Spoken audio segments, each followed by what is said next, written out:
Bueno, buenas tardes a todos. Es para nosotros un honor finalizar nuestros ciclos de seminarios de Física de la Materia Condensada y Estadística que organizamos como grupo de la Universidad de la Frontera. En esta ocasión, la profesora Dora Altbier de la Universidad de Santiago de Chile, quien además es directora del SEDENA y Premio Nacional de Ciencias 2019, nos va a dictar la charla titulada Dinámica de paredes de dominio en hilos con diferentes secciones transversales. Por favor, profesora, adelante. Muchísimas gracias por la invitación. Para mí es un agrado estar entre casi todos amigos conocidos y contarles en qué he estado trabajando en los últimos años, además de toda la pega administrativa del SEDENA. Esta es la más gratificante. Quiero hablar de dinámica de paredes de dominio en hilos con diferentes secciones transversales, pero para llegar hasta allí voy a hacerlo recorrer el camino que yo hice hasta llegar a entender claramente qué es lo que ocurría con los sistemas. Este es un trabajo, o sea, en realidad son varios trabajos que hemos hecho en colaboración con diferentes personas cada uno, particularmente con Roberto Moreno de la Universidad de Edimburgo en UK actualmente, pero que estuvo con nosotros casi un año haciendo un postdoc, Yuri Ivanov de la Universidad de Cambridge, Oksana Chuvikalo-Fesenko del CSIC en Madrid, España, Baxon Carvalho Santos y Jackson Fonseca de la Universidad Federal de Viçosa, David Larose de la Universidad de Tarapacá y Álvaro Espejo y Rosa Corona de la Universidad de Santiago de Chile. Las transparencias están en inglés, pero voy a, por supuesto, hablar en castellano. Y voy a hablar de hilos magnéticos.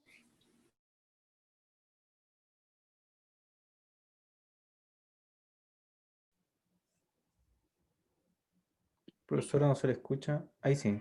Me habían silenciado. Ahí sí. Sí. Eh, Quiero hablar de hilos magnéticos, que es un tema que ha estado muy presente en estos seminarios, así es que, pero solo para quien no haya asistido regularmente voy a recordar algunos aspectos. Los hilos tienen una característica especial y es que son muy largos, mínimo una razón de aspecto de longitud sobre diámetro de 100, en general bastante más. Tienen una magnetización uniforme axial y los procesos de reversión de la magnetización ocurren mediante la nucleación y propagación de una pared de dominio que en general ocurre en los extremos porque es allí donde es más fácil generar o nuclear esta pared. Usualmente las secciones de estos hilos son rectangulares como esta o circulares, pero recientemente han aparecido trabajos con hilos o síntesis de hilos con secciones pentagonales y triangulares. Y también apareció esta impresión 3D de metales que ha permitido hacer cosas realmente increíbles que verdaderamente uno no se imaginaba que podían hacerse. Así es que muy probablemente el tema de la sección va a ser un aspecto que va a depender simplemente de la imaginación, tanto en la geometría como en los tamaños a medida que esta impresión 3D se haga mucho más frecuente. En general, los procesos de reversión de la magnetización, como dije, ocurren debido a la nucleación y propagación de una pared de dominio, usualmente en un extremo o en los dos extremos. Uno se las arregla para controlar que haya una sola, de manera de poder seguirla mucho más fácilmente. Y esta es una pared tipo vórtice en que los momentos magnéticos están rotando alrededor de la superficie del hilo, formando un vórtice. Son tangentes al hilo. Y otra pared que yo diría que es bastante más estudiada, incluso es la transversal, en que, ¿cómo se llama? Hay una región entre los dominios en que la pared apunta en una dirección específica, de manera tal que una componente distinta de cero en el plano perpendicular a la magnetización de los hilos. Las paredes transversales en general están siendo bastante estudiadas en esta idea de los race for memory, pero lo que nosotros vamos a hacer es, como siempre, ciencia básica, motivada por el interés personal más que por las aplicaciones potenciales. Entonces, ¿qué ocurre si uno tiene un hilo rectangular infinito que se somete a un campo externo uniforme, se aplica un campo H, y la verdad es que tiene un comportamiento no monotónico? Debajo de un valor que llamamos el campo crítico o el campo de Walker, la pared de dominio se propaga con una velocidad que es dependiente linealmente con el campo. Por sobre este campo crítico, la magnetización comienza a precesar alrededor del campo y aparece una componente periódica en la dirección del eje del hilo. Lo voy a mostrar aquí con más cuidado. Entonces, aquí tenemos la velocidad con la que se propaga esta pared en función del campo, y uno ve que para campos pequeños esta pared tiene una velocidad linealmente dependiente y de repente cambia, luego se hace linealmente dependiente, hay esta caída, y en este proceso, en esta región, hay una bajada que aparece debido a un movimiento precesional que no existía antes. Aquí tenemos entonces este movimiento estacionario, este valor del campo que se llama campo de Walker, que es proporcional a la diferencia entre los factores de magnetizantes en un hilo rectangular. Luego baja la velocidad y después comienza de nuevo a ser linealmente dependiente con una pendiente diferente. Y esto es para las paredes transversales en hilos rectangulares, infinitos en el fondo. Entonces lo importante es que este campo de Walker depende de estos factores de magnetizantes. Pero si estos dos factores fueran iguales, el campo de Walker sería cero y entonces tendríamos siempre un tipo de movimiento. Vamos a mirar de nuevo lo que ocurre con estos hilos rectangulares. Este es un paper de Porter del año 2004, en que muestra exactamente cómo ocurre el proceso. Y uno parte, por ejemplo, aquí a los 3110 picosegundos, con una pared apuntando a mi izquierda. Luego la pared empieza a moverse y a ir hacia atrás del hilo porque va a rotar. Y si se fijan, en este momento está totalmente ¿cómo se llama? En el máximo, y luego comienza a bajar. Entonces, entre que sube y baja, es decir, en el proceso en que gira 180 grados, hace simultáneamente una subida y una bajada. El movimiento neto es la diferencia entre esta línea azul y la roja, eso es cuánto se desplaza la pared, pero el movimiento de subida y bajada, la oscilación a lo largo del eje, el periodo es equivalente a el periodo de media rotación, es decir, necesito dos oscilaciones para completar un proceso de rotación completo. Entonces los periodos de rotación de la pared y de oscilación a lo largo del eje no son los mismos en un hilo rectangular. En los hilos circulares no existe este límite de Walker y en general el hilo la pared va como un tirabuzón subiendo, y entonces siempre presenta en general esta relación lineal entre la velocidad y el campo, excepto cuando los campos son muy muy altos y hay una ruptura de la pared, es decir, hay múltiples paredes simultáneas y se deforman las paredes, ya no se puede hablar de una pared transversal. Entonces, con la idea de ver qué ocurría en sistemas reales, en que hay el hilo, por mucho que uno quiera hacerlo muy recto, a veces no es tan recto. Pensamos en buscar y en estudiar qué ocurría cuando tuviésemos hilos curvos.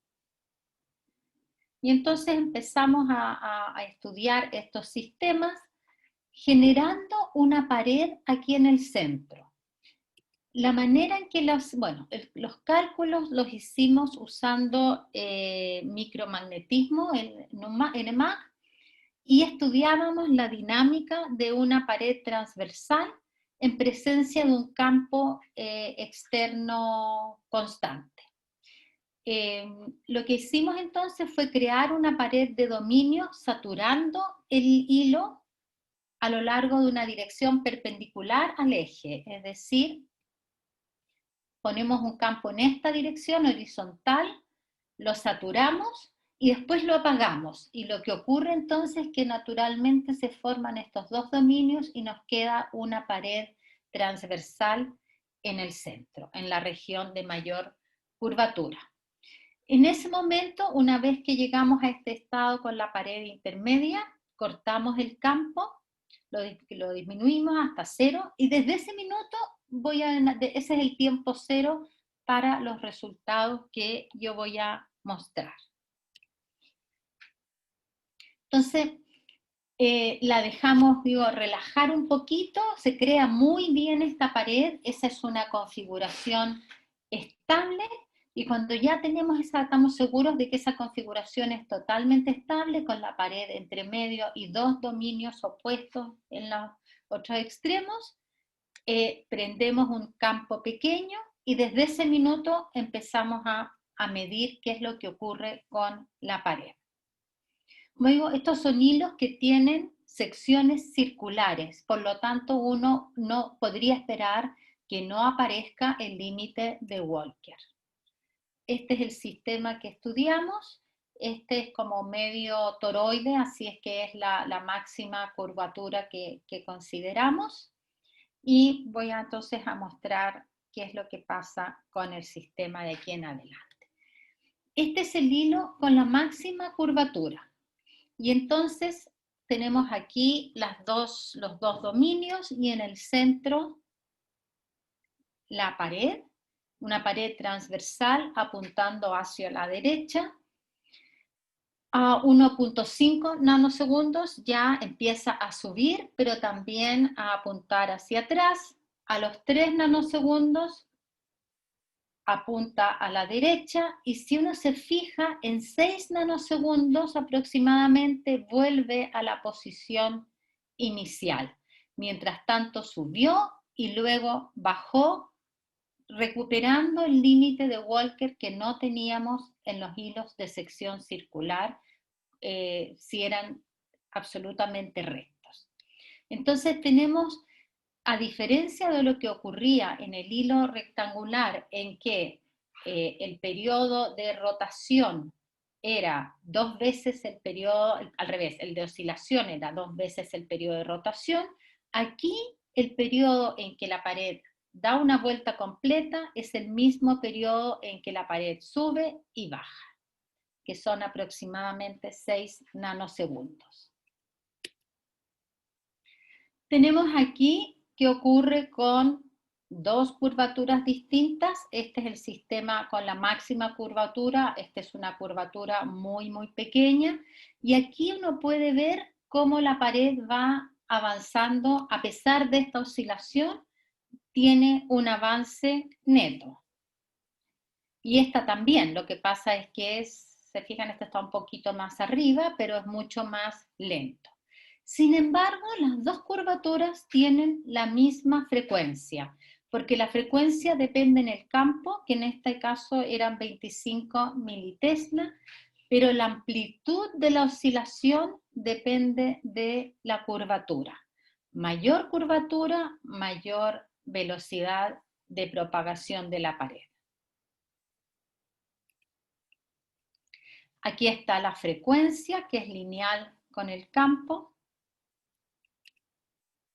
Y aquí tenemos las velocidades de la pared como función del campo externo, y aquí vemos que este es un hilo circular recto, este que está con estos triángulos naranjas, y vemos que no hay límite de Walker, pero en cuanto empiezo a curvar el sistema, aparece, y ya aquí, bueno, en realidad aquí ya es bastante claro que algo está pasando, pero en el naranja ya se ve mucho mejor. Es decir, en un hilo circular, la curvatura nos ayuda a recuperar el límite de Walker, pero además el hilo presenta una pared de dominio que tiene el mismo periodo de oscilación que de rotación alrededor del hilo. Y todo esto puede entenderse a través de un cálculo un poco complejo con estas coordenadas poloidales, pero la verdad es que tratamos de encontrar una respuesta más física, por así decirlo, y entonces esta idea nos llevó a estudiar otros sistemas. La verdad es que no sabíamos que estos pentágonos, en ese momento no sabíamos que los pentágonos y los triángulos, los hilos con esas secciones ya existían. Tuvimos que aprenderlo cuando le contestamos al referee, pero estudiamos estos estados inicialmente y lo estudiamos asumiendo que más o menos, o sea, estas dimensiones hacen que más o menos el área de los 4 sistemas sea equivalente. Consideramos siempre hilos de 1 micrómetro y, como digo, estudiamos 2 sets. El primer set es un set que tiene un área de más o menos 40 por 40 nanómetros cuadrados. El segundo set es un set que tiene un área un poco menor. Pusimos un campo en el eje Z de 10 militesla durante 10 nanosegundos y ahora voy a mostrar qué es lo que encontramos en estos sistemas, que nos ayudó a entender lo que estaba pasando en el hilo curvo. Entonces, lo que yo tengo dibujado aquí son las componentes de la magnetización medidas en función de la magnetización de saturación de todo el hilo. Así es que no hay que mirar mucho los números, que son pequeños, pero sí lo interesante es que esto es proporcional a la posición, particularmente la línea azul, es proporcional al movimiento de la pared. Porque cuando disminuye la magnetización es porque un dominio decreció y cuando aumenta la magnetización ese mismo dominio crece. Así es que esto es equivalente a estar mirando la posición de la pared. Y uno puede ver que el hilo triangular tiene una pared que avanza muy rápido, muy rápido, con una oscilación muy grande, y que avanza, como digo, muy rápido porque aquí que estaba menos de 0, después llega la pared, el mínimo llega aquí a 0,10 en los 10 nanosegundos. Cambio el hilo cuadrado y tengo una oscilación, una amplitud de oscilación mucho menor, pero también tengo una velocidad mucho menor, porque si uno mide, por ejemplo, la velocidad neta que va desde la posición de este punto al de este, la verdad es que es mucho menor que esta. Entonces, podemos ver aquí también que mientras, aquí esto es proporcional, por ejemplo, voy a fijarme en los 2 máximos del eje X, y veo que mientras llega a una posición en que la magnetización en el plano apunta en el eje X, alcanza a hacer 1, 2 y 3 oscilaciones.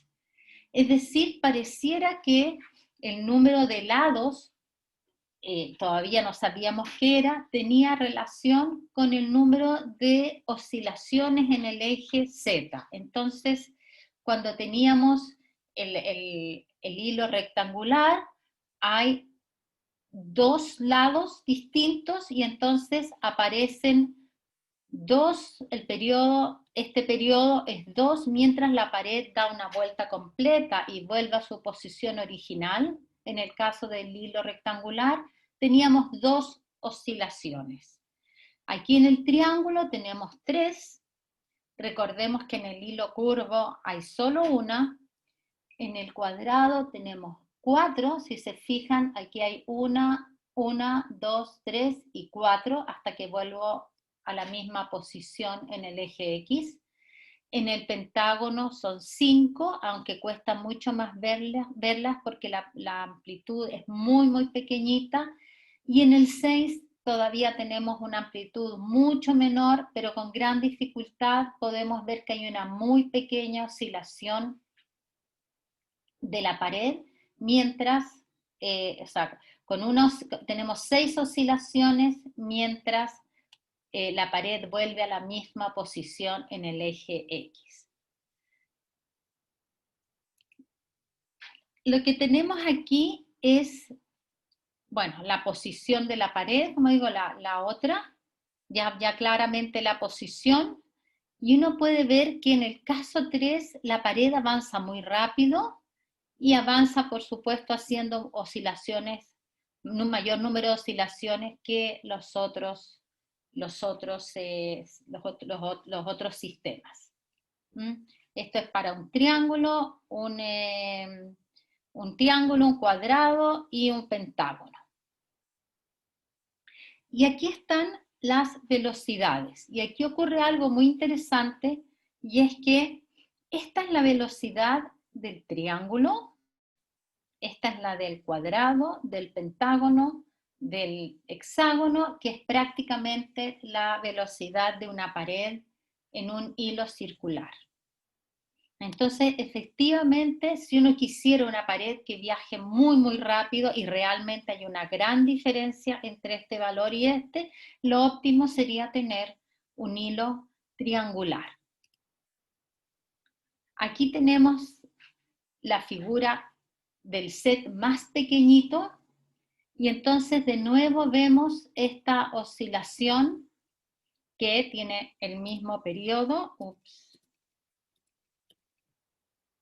¿Pasó? Algo me pasó. Ahí está.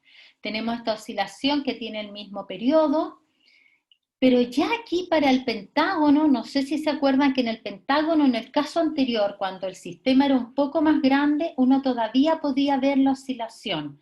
Ahora, en el caso del pentágono, simplemente no la podemos ver. Achiqué el área y ahora la oscilación pareciera que comienza a disminuir. Entonces tenemos que tratar de entender qué es lo que está ocurriendo. Y si yo comparo esta figura representa el set 1 y esta representa el set 2, y es la que nos permite entender todo porque ilustra la energía dipolar más el intercambio, son las únicas componentes en nuestro cálculo, no incluimos anisotropía, para las distintas geometrías. Y uno puede ver en el caso del triángulo que hay una gran oscilación, un gran cambio en la energía dipolar y el exchange, en la suma de la energía total de la pared. Cuando yo llego a este punto más alto, la pared tiene una energía muy alta, que por supuesto no le gusta. Y entonces, ¿qué hace en ese momento? La pared baja con la idea de disminuir su energía. Eso es lo que está ocurriendo en el sistema. Hay cambios muy fuertes en la energía del sistema, y entonces cuando va moviéndose hacia arriba llega a un valor que no le gusta y baja. Lo mismo ocurre con el cuadrado, y aquí en verde, que es para el pentágono, apenas se nota, y ya prácticamente el hexágono no se nota. Cuando vamos a un sistema más pequeño, si ustedes se fijan, los cambios en la energía durante el proceso de oscilación y rotación son bastante menores. Y ya prácticamente en el cuadrado no se observa esta oscilación que observábamos antes. Por lo tanto, la pared, mientras va rotando y subiendo y bajando, no cambia apreciablemente su energía, a diferencia de lo que ocurre muy notoriamente en el triángulo y en el cuadrado, que es en el sistema más grande, en que sí hay un cambio evidente de la energía. Entonces, ¿qué es lo que creemos que está ocurriendo? Pensamos que ocurre algo así. Cuando ocurren estas oscilaciones junto con la rotación, el sistema va subiendo y va aumentando su energía y se da cuenta que no le gusta no, está cambiando mucho su energía hasta que llega un valor que no le gusta. Y entonces comienza a bajar. Y eso ocurre, por ejemplo, en este caso del triángulo, tenemos 3 posiciones preferentes de la magnetización. Entonces, por ejemplo, al sistema le gusta mucho apuntar aquí. Este es el valor en que la pared entre medio minimiza su energía. Comienza a apuntar aquí, acá, acá, y no le gusta. Entonces, rápidamente baja hasta que llega a este momento en que sí le gusta, porque tiene una posición equivalente, tiene un proceso de subida y bajada. Sigue entonces con el campo moviéndose, dándose vuelta. Mi computadora está súper sensible. Sigue dando vuelta hasta que llega a esta posición que no le gusta. De allí entonces pasa, inmediatamente baja, y como ya baja y ya va mejorando su situación energética, entonces pasa por esta otra posición. Y hasta que vuelve a la primera, ha hecho 3 veces el proceso de subir y bajar. Entonces, la oscilación tiene que ver con la existencia de direcciones preferentes. Y uno podría pensar que entonces en un cuadrado que hay 4 direcciones preferentes, tendríamos 4 oscilaciones, mientras hay una rotación, 4 oscilaciones, mientras hay una rotación, y así sucesivamente. Pero ¿qué impide que esto ocurra? Existe una aproximación que se llama la aproximación de pared rígida, que asume que la pared no cambia de forma durante todo su proceso de rotación. ¿Por qué ocurre eso? Porque no hay una dirección preferente y porque no tiene espacio la pared para cambiar su tamaño y su forma. Y eso se puede ilustrar aquí. Uno ve que aquí está la pared en algún momento del proceso apuntando acá, aquí está apuntando en otra dirección, y nosotros podemos ver que la forma de la pared es distinta. Es decir, cuando una pared efectivamente cambia su forma es porque está muy disconforme desde el punto de vista de la energía, y entonces cambia su forma y baja para cambiar esta situación. Pero en el caso de este pentágono, en que prácticamente no había oscilación, lo que ocurre es que la forma de la pared se mantiene prácticamente igual en cualquier orientación. Mientras hace el proceso de rotación, la pared no cambia. Por lo tanto, no existe en realidad una posición preferente desde un punto de vista energético. Y esto se ve aquí, en que tenemos el triángulo con sus oscilaciones, y tenemos aquí el pentágono sin prácticamente oscilar, porque la oscilación está acompañada con esta invalidez del principio de tener una pared rígida. Voy a volver a mirar qué ocurre con los hilos aquí. En este caso, ¿por qué ambos procesos, ambos rotación y oscilación tienen el mismo periodo? Porque hay una sola dirección preferente. Si yo tengo los dos dominios apuntando, el de abajo hacia arriba y el de arriba hacia abajo, hay una sola pared preferente, una sola dirección preferente para la pared, que es esta. Cuando la pared llega a la otra, va subiendo debido al campo y llega a su otra dirección, a la dirección opuesta, está energéticamente muy desagradada, tiene una energía muy alta y entonces inmediatamente baja. Y por eso entonces ambos periodos son iguales, a diferencia de lo que ocurre con un hilo rectangular que tiene dos direcciones preferentes. Le da lo mismo a la pared estar así o estar en la otra dirección. Entonces su dirección energéticamente no preferente es esta. Justamente hasta donde llega la pared, en ese momento la pared está muy a disgusto y decide bajar. Por eso es que en este caso, como hay dos direcciones preferentes, el periodo de oscilación es la mitad que el periodo de rotación. Voy a...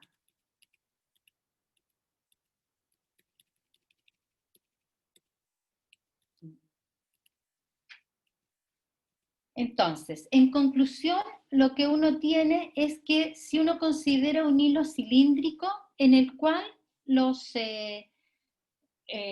hay límite de Walker, la curvatura nos ayuda a recobrar el límite de Walker y entonces la pared comienza a oscilar y a rotar alrededor del hilo debido a la aparición de una dirección preferente.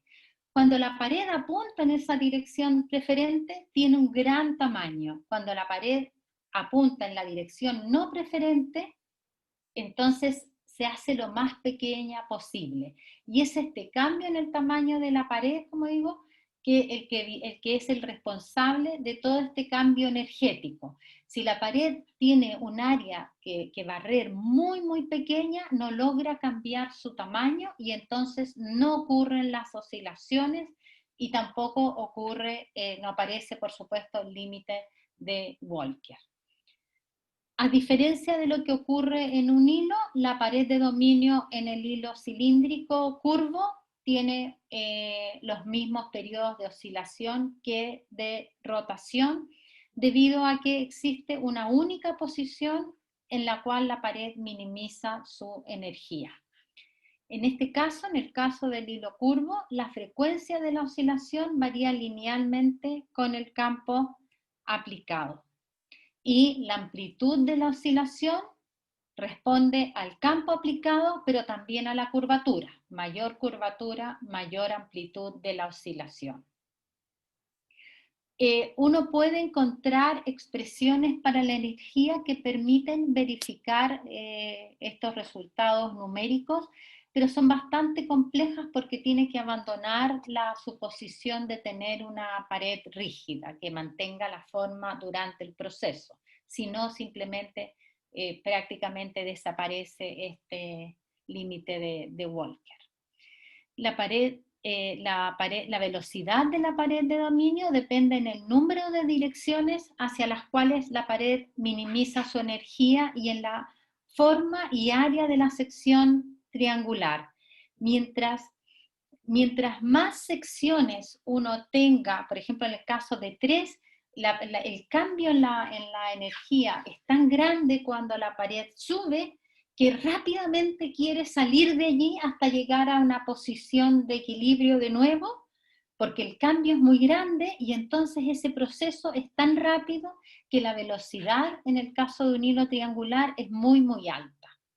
O sea, para observar un límite de Walker necesitamos tener una o más direcciones preferentes a lo largo de los cuales la pared transversal pueda apuntar y entonces puede hacer este juego de que está contenta en una posición y está muy desagradada en la otra, para que entonces comience a bajar. Como había dicho ya, la aproximación de pared rígida deja de ser válida en estos casos y estos cambios de forma y de ancho están relacionados con esta búsqueda de la pared de disminuir de nuevo su energía, y cuando la energía aumenta, entonces la pared comienza a bajar en este límite, en este movimiento de Walker. Si la sección transversal es muy, muy pequeña, entonces los cambios en la energía son mucho menos evidentes, la pared aparece mucho más rígida, y entonces estas oscilaciones prácticamente no se notan. No es que no existan, porque siempre hay pequeños, pequeños cambios en la forma de la pared, pero prácticamente no son evidentes. Y finalmente quisiera agradecer a CONICIT o ANID en Chile, a CNPq y FAPEMIG en Brasil, al Ministerio Español de Economía y Competitividad, y por supuesto a todos ustedes por su paciencia y atención. Muchas gracias. Le damos las gracias entonces a la profesora Dora por esta charla. Tenemos tiempo para preguntas. Pueden usar levantar la mano en Zoom. El profesor Patricio Vargas tiene una pregunta. Hola Dora. Hola, hola. Muy linda tu charla.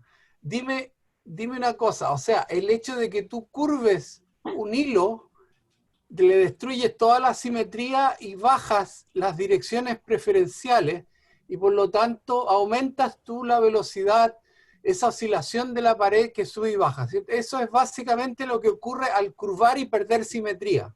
Exactamente, cuando la pared está en una posición que no le acomoda, entonces sale rápidamente de allí y hasta que llega de nuevo a alcanzar una posición que le gusta, y entonces empieza a subir de nuevo. Gracias, muchas gracias. Muy lindo. Gracias. El profesor Eugenio tiene la mano levantada también. Gracias.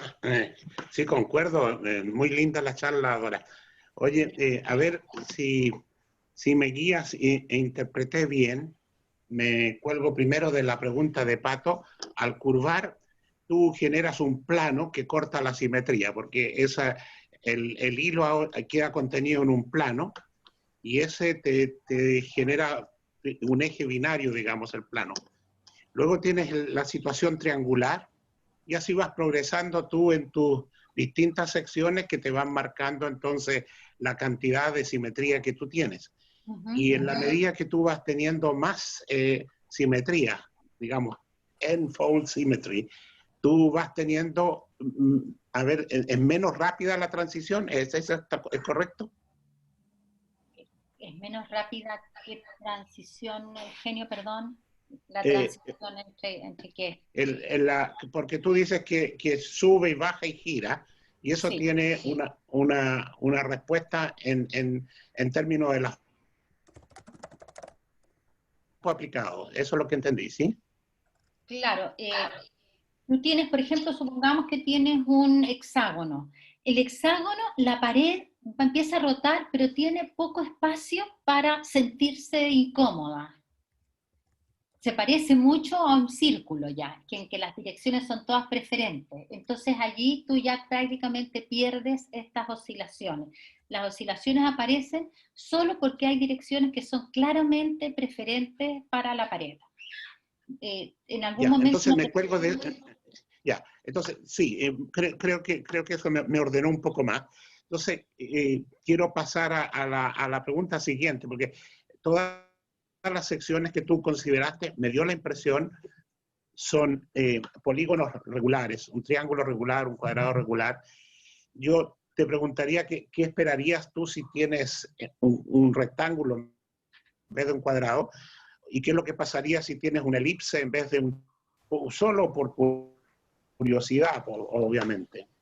Mira, el rectángulo es más o menos lo que vimos acá, esto, en que uno tiene dos direcciones preferentes, y entonces la pared sube y baja, y ¿cómo se llama? Sube y baja, en el periodo de oscilación es la mitad del periodo de rotación, subió y bajó mientras recorrió 180 grados. porque sus posiciones preferentes son estas dos, y las no preferentes son cuando apunta hacia la pizarra, hacia adentro del computador, o hacia afuera del computador. Y una elipse, no lo sé, porque allí yo creo que va a ser algo parecido, porque en la elipse también va a tener dos posiciones preferentes que van a ser parecidas a esta, porque la interacción dipolar va a querer estar a lo largo de la dirección que la pared apunte en la dirección más larga. Entonces, yo pensaría que la elipse se va a parecer a tu hilo curvado, pero no. sí, yo pienso, no lo hemos hecho, pero podemos hacerlo. Me da la impresión de que debe ser parecido a esto, porque hay dos posiciones que son equivalentes. Hay dos posiciones desagradables, que son los ejes más cortos, y dos posiciones equivalentes, que son los ejes más largos. Pero no lo he hecho. Pero Gracias, Dorita, gracias. Lo vamos a hacer, Eugenio, a ver qué sale. Juan Luis tiene la mano levantada. Sí, gracias, Nicolás. Bueno, mi pregunta era la misma que hizo el profesor Eugenio. Era acerca de los vértices, que en todas las secciones transversales los vértices tienen la misma distancia. ¿Y qué pasa si, esa era la pregunta, si uno cambia esta distancia entre los vértices? ¿Qué es lo que pasa en el caso de un rectángulo? Pero ¿qué pasaría en el caso de un triángulo? Si en vez de hacer un triángulo equilátero, hubiese un triángulo isósceles, la distribución de campo de magnetizante entre los vértices de un rectángulo no es lo mismo que para un triángulo. ¿Uno esperaría un comportamiento distinto de estas oscilaciones en ese caso? Hicimos los triángulos, hicimos un par de casos de triángulo. El problema, hicimos isósceles, escaleno y equilátero, y el problema, pensábamos que era equivalente a tener 2, 1 y 3 direcciones preferentes, pero no hemos podido en realidad hacerla bien porque hicimos triángulos con áreas muy chiquititas. Para optimizar los tiempos de computación, hicimos áreas muy chiquititas, y en las áreas muy chiquititas no alcanzas a ver el proceso de cambio de la pared, es decir, eso que la pared está contenta y entonces es más grande. No alcanzamos a verlo, entonces vamos a hacerlo de nuevo con sistemas un poco más grandes, pero creemos que vamos a encontrar eso, o sea, en el equilátero hay 3 posiciones preferentes, en el isósceles 2 y escaleno 1. Ah, ok. Y otra consulta un poco más técnica con respecto a los largos de estos hilos con secciones transversales de geometrías distintas. ¿Cuál es el largo? Pensando un poco en si se puede llevar al ámbito experimental, porque estos hilos se construyen a partir básicamente de anodización, y ahí uno tiene largos de micra, y claro, con anodización se pueden alcanzar geometrías triangulares, pero hexagonales, pentagonales, y ese tipo de geometría es más difícil. Ya se llega con litografía, y la litografía no va a dejar un largo mayor que 200 nanómetros. Las simulaciones que realizó, ¿qué largos consideran? Nosotros consideramos un micrómetro. ¿Por qué? Porque las técnicas que hay para los hilos que se han hecho son distintas, no es con litografía, los han hecho con, por ejemplo, los pentágonos hacen como unas escaleras y los hacen crecer allí, y de hecho son bastante largos.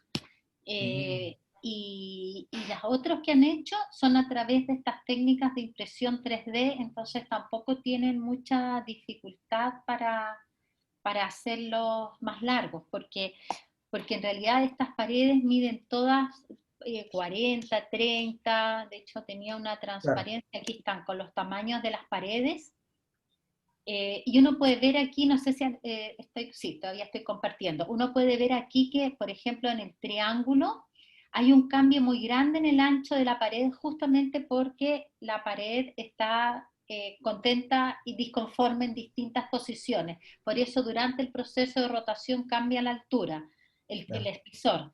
Pero aquí, por ejemplo, en el triángulo más chiquitito, donde hay menos espacio, ya el cambio es mucho menor, y aquí donde ya no vemos oscilaciones, el cambio es mínimo. Entonces, necesitas tener, no sé, si las paredes son de 40, necesitas tener por lo menos 400, 500 nanómetros de largo. Entonces lo hicimos igual que el otro, que era de 1 micrómetro, pero habíamos visto ya los experimentos, un experimento en realidad, porque el resto, los de 3D, lo tuvimos que ver para responder a un referee. Y habíamos visto que los hacían muy largos en una especie de escalera. Ok. Voy a revisar entonces un poco esa litografía, porque en 3 Después, dimensiones puede ser litografía de 2 fotones o algo así, ¿no? no es litografía. Te voy a mostrar exactamente cómo es, te voy a mandar los papers si quieres, pero es Perfecto. muy interesante las técnicas, totalmente diferente a lo que nosotros conocemos y se parece un poco a los procedimientos con los que hacen hilos semiconductores. Ok. Perfecto. Ya, se lo agradecería mucho. Muchas gracias. Y te los mando. Javier, ¿tiene la mano levantada también?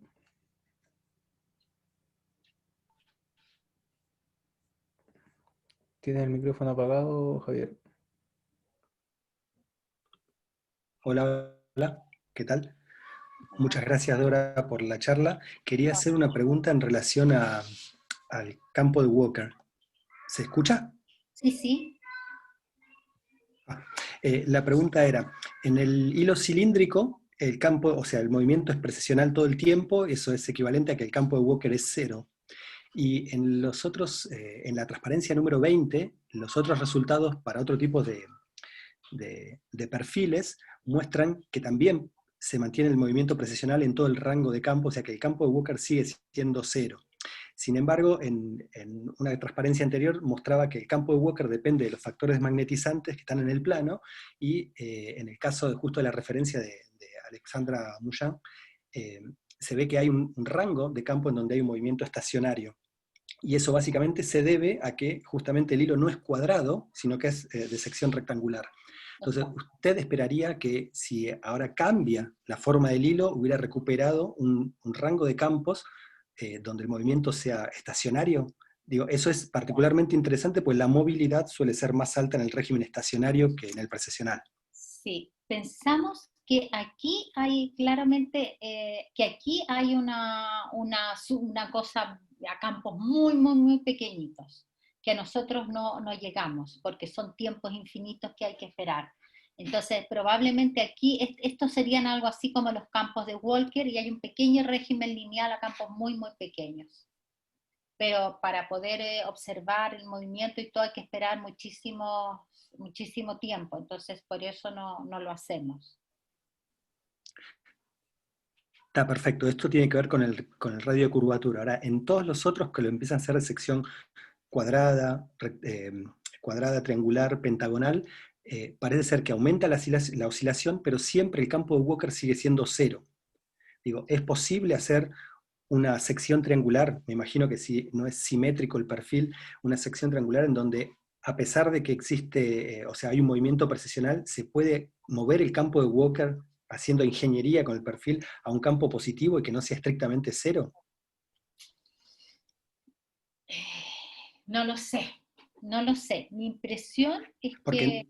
siempre es precisional, ¿no? O sea, lo que... Sí, sí, pero mi impresión es que no es 0. Es que es un valor ok. muy, muy pequeño y muy cercano a 0 siempre. No es, por supuesto, como uno tiene aquí una cosa muy clara a un campo de varios Ørsted, pero lo que ocurre es que para poder mirarlo tenemos que llegar a mucho tiempo de simulación para ver efectivamente que hay un movimiento de la pared. Entonces, no lo hemos hecho, pero yo creo que sí hay un campo que es ligeramente diferente de 0 de un par de Ørsted y que no es 0 el límite de Walker. Pero en el de sección cuadrada no es 0 porque justamente es exactamente igual el ancho que el alto, porque uno esperaría recuperar, si no, la expresión esa que había mostrado en la primera transparencia. Aquí es 0 el de sección cuadrada, pero claro, aquí es 0. Pero si se hace rectangular, no. No, si se hace rectangular, no. Claro. Bueno. Me parece muy interesante, justamente la movilidad parece ser altísima en ese rango, en el que queda por debajo de Walker. Exactamente, es muy, muy alta, y es por eso, es porque como hay posiciones en que la pared aumenta mucho su energía, entonces quiere rápidamente salir de ahí y ocurre entonces el proceso hasta que llega a otra posición de equilibrio. Bueno, muchas gracias por el comentario. De nada. Francisco Sánchez tiene la mano levantada. Sí, bueno, gracias. Gracias, Dora. Realmente muy interesante los resultados y muy, muy clara la exposición. Así que te agradezco porque yo no soy del tema este y me resultó muy instructivo, digamos, ¿no? Me llamó, digamos, mucho la atención el cambio en la rapidez, ¿no? Al pasar con la geometría que tiene una sección triangular a las otras geometrías. El cambio realmente es notable. Y si bien te preguntaron por las secciones cuadradas, en las secciones cuadradas ¿cuál es la influencia de la relación de aspecto entre las dos dimensiones del rectángulo, digamos, ¿no? Si uno hace una cinta muy plana o tendiendo a hacer un cuadrado, digamos, eso no forma parte del trabajo que presentaste, obviamente, pero tal vez tengas una idea. Digo, esta sección triangular es el límite en el cual tenés la mayor rapidez de movimiento de la pared de dominio. No hay otra geometría, digamos, de menor simetría o un eje de menor simetría que el triangular que permita mayores velocidades. Mira, las velocidades tienen que ver con esto que está acá, con los cambios en el tamaño de la pared. Si hay cambios en el tamaño de la pared, significa que hay posiciones de agrado y de desagrado. La pared es más ancha, este es el ancho de la pared. La pared es más ancha en las posiciones en que está contenta. Entonces, también mucho tiene que ver con esto. Por ejemplo, aquí en el cuadrado uno ve que ¿cómo se llama? La velocidad es mucho menor, pero también tiene que ver con que para esta área la pared no se siente tan disconforme, entonces aumenta su tamaño muy poquito, 1,6 a diferencia de aquí que es 2,5. Entonces yo no sé si es que nosotros hacemos un cuadrado más grande en que efectivamente permitamos que haya más cambio en la dirección, ¿cómo se llama? En el tamaño de la pared, o sea, que la pared se sienta más contenta y menos contenta que en este tamaño, y entonces va a ir mucho más rápido. Pero digo, no es posible pasar a algo binario, ¿no? Porque tenés algo así en mi lenguaje ternario, cuaternario, pentario, pero digo, no es posible pasar haciendo un rectángulo con una relación de aspecto muy grande a una geometría con dos oscilaciones en lugar de Mira, tres. no sé si, y ahora entiendo bien lo que me estás preguntando, no sé si esto, nosotros en un rectángulo, uno lo amplía enormemente, de manera que siempre la pared siempre sienta, mira, tal vez si uno hace un rectángulo en que los dos lados sean muy parecidos y con una gran área, tal vez Claro. la diferencia entre la conformidad y la disconformidad no sea tan grande. Y entonces uno observa un comportamiento diferente. Correcto. Y otra pregunta es, esta rotación, digamos que esa componente perpendicular, ¿no? Del momento neto que va rotando, ¿eso tiene alguna aplicación en sí mismo, digamos, además de la propagación de la pared? Ese movimiento periódico de la componente perpendicular de la magnetización. ¿Eso puede tener una aplicación tecnológica o alguna? Digamos, porque eso va rotando, ¿no? Entonces es una componente. Sí. A medida que a medida que se propaga la pared, digamos, hay una componente que podría ser censada lateralmente, no sé cómo decirlo. Claro, o sea, depende cómo quieras tú censar, como cuando tienes aquí estas racetrack memories, depende dónde quieres medir, depende de lo que quieras medir, depende de la forma en que vas a medir. Si tú quieres grabar información, por ejemplo, en una pared, o quieres que la pared simplemente se mantenga estática, o sea, con la misma forma y todo, y que simplemente separe dominios, por eso uno estudia las paredes, para optimizar sistemas de grabación de información. Pero no sé si el tener múltiples posiciones será mejor para grabar, no lo creo. Al contrario. Bueno, muchas gracias, Dora. De nada. Francisco Muñoz tiene la mano levantada. Sí, muchas gracias. Muchas gracias por la charla y por las presentaciones. Bueno, una duda, no tiene mucho que ver con la charla, pero pensando en esto de doblar, ¿qué pasaría en un material 2D, por ejemplo? ¿Alguna idea? Sí, sí, tengo una idea. De hecho, tenemos un trabajo en que estudiamos efectivamente qué pasa cuando yo tengo una especie de domo, dices tú. Sí. Y claro, ahora, esto tiene que ver con, ¿cómo se llama? Con sistemas en que hay paredes de dominio. Así que si tú tienes que generar una pared, y generar una pared en un sistema 2D no es trivial, es un sistema casi 2D. O sea, algo así como esto, pero muy delgadito, totalmente 2D, es muy difícil generar una pared de dominio. Okay. O sea, estoy pensando en Chromium Iodine, CRI3, que es monolayer. No lo sé. Lo que te puedo decir es que si yo tengo un cierto espesor y genero una pared de dominio y lo curvo, cuando esto es muy delgadito y lo curvo, es más o menos el mismo régimen que tengo acá. Genero una pared de dominio que comienza a moverse de una forma extraña. No exactamente igual que aquí, pero el punto es si tú eres capaz de, lo más importante es si tú eres capaz de generar una pared de dominio. Y para eso tienes que tener algo parecido a un hilo. No tienes paredes de dominio en sistemas que sean, no sé, que sean de tamaños en que las dimensiones son equivalentes. Tienes que tener una dimensión un poco más pequeña para que logres generar una pared de dominio. Y si logras generar una pared de dominio, lo que hay que hacer es estudiar cuáles son las posiciones preferentes. Y nosotros en un sistema cuasi 2D logramos efectivamente generar una pared de dominio y observar que esto se reproduce. Depende de la forma en que lo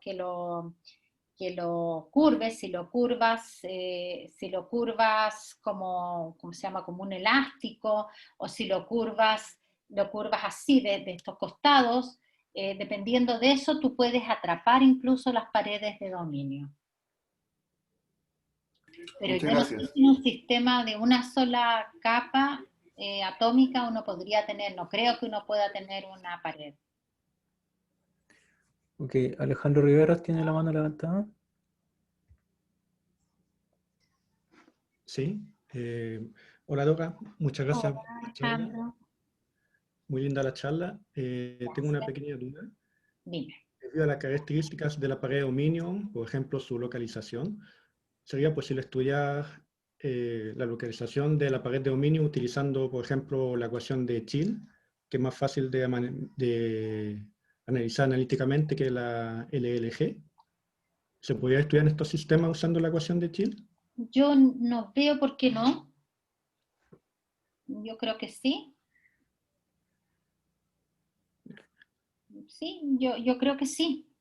Ya, tal vez ahí tocaría tener cuidado con lo que usted menciona en la parte de la rigidez de la pared de dominio.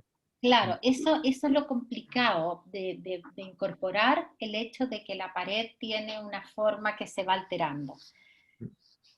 Entonces se le podría asociar un giro recto y todo eso, similar. O sea, yo creo que uno puede meter una forma de pared, Ya. cambiando en un ángulo dado, que es lo que un poco hacemos nosotros con esta teoría en coordenadas poloidales. Metemos a mano, si tú metes a mano un cambio en el tamaño de la pared cuando apunta en una dirección u otra, tú logras encontrar una teoría que reproduce bastante bien tus resultados. Perfecto. Muchas gracias, Dora. De nada. ¿Más preguntas, consultas? ¿No? Bueno, yo tengo una pregunta, parece que es la última. Bien. Bueno, solo un pequeño comentario respecto a la última pregunta de Alejandro. Yo he visto algunos trabajos respecto a la ecuación de Thiel con coordenadas curvilíneas, así que seguro que se pueden. Pero como dice la profesora, se pierde este tema de la rigidez y probablemente no puede ser aplicado al trabajo que la profesora acaba de presentar. Mi duda, profesora, es la siguiente. ¿Hay alguna relación entre el signo de la curvatura y el sentido de rotación de las paredes de dominio?